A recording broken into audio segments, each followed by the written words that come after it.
Tonight, survival isn't about strength. It's about invisibility. One mistake, one sound too many, and the darkness will take what the group cannot afford to lose.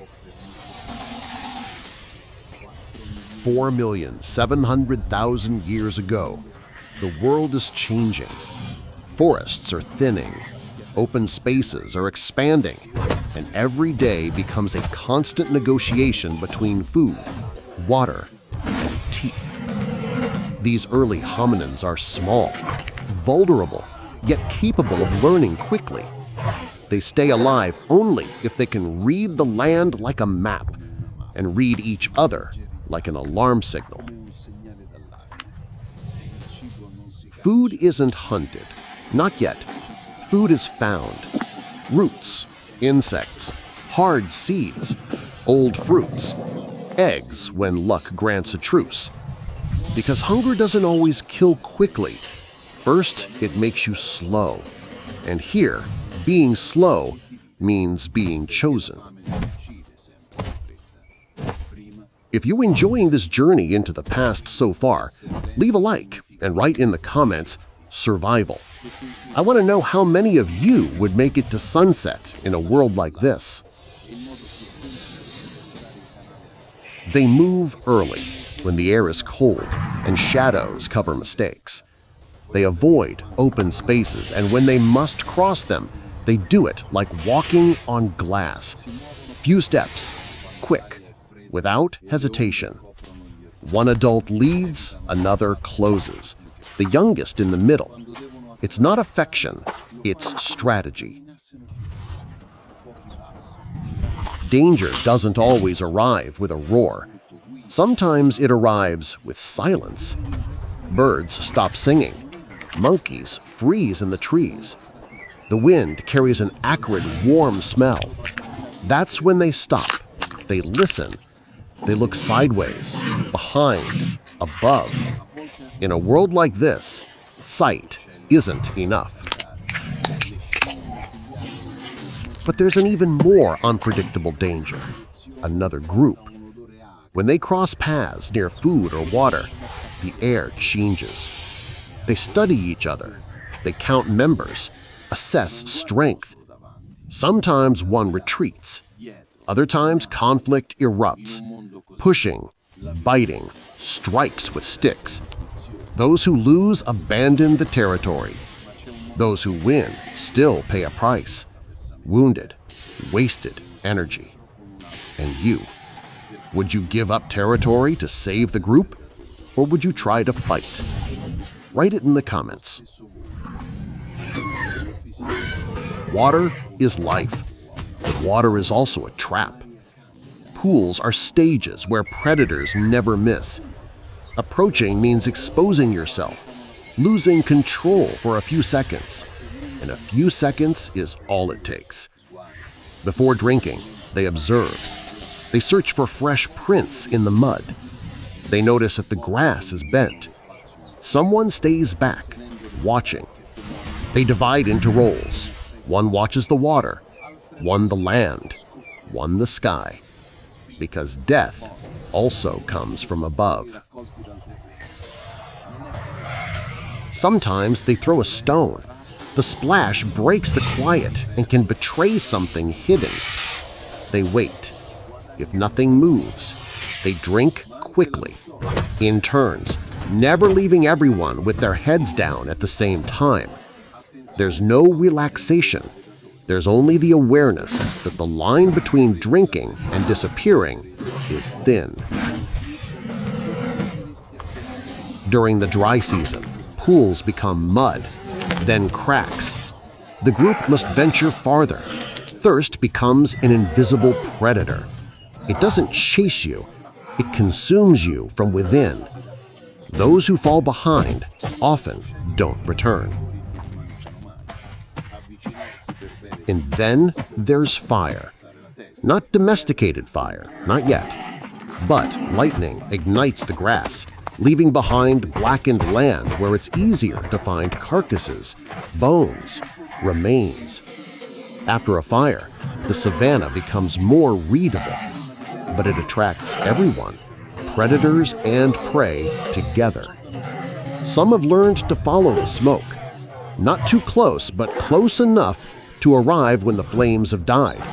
Small burned animals, cooked tubers, roasted insects. Destruction can nourish if you know when to enter and when to leave. Subscribe to the channel and turn on notifications so you don't miss the next episodes. And tell me, water, fire, or shelter, what would be your absolute priority?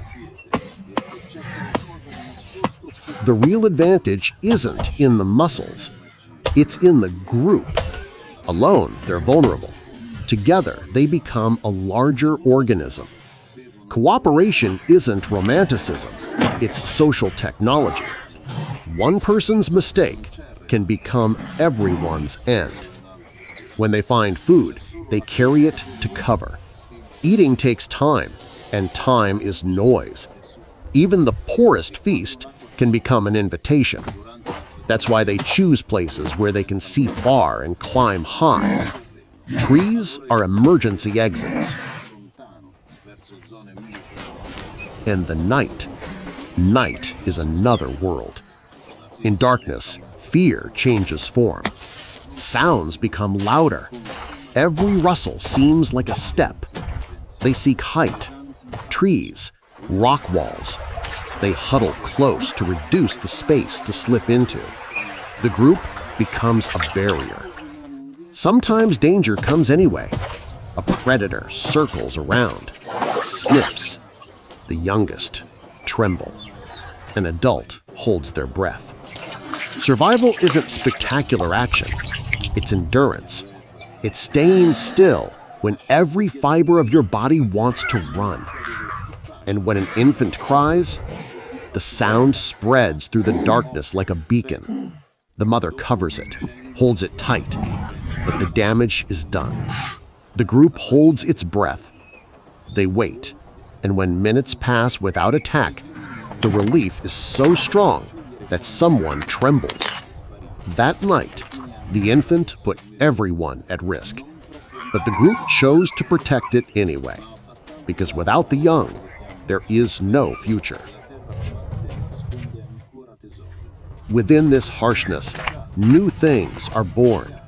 Habits are born, unwritten rules, memory of place, drink here, die here, the ability to learn from mistakes without always paying with life. That's how real advantage is created, not with a weapon, but with shared intelligence. Every day is a test. Those who can predict live.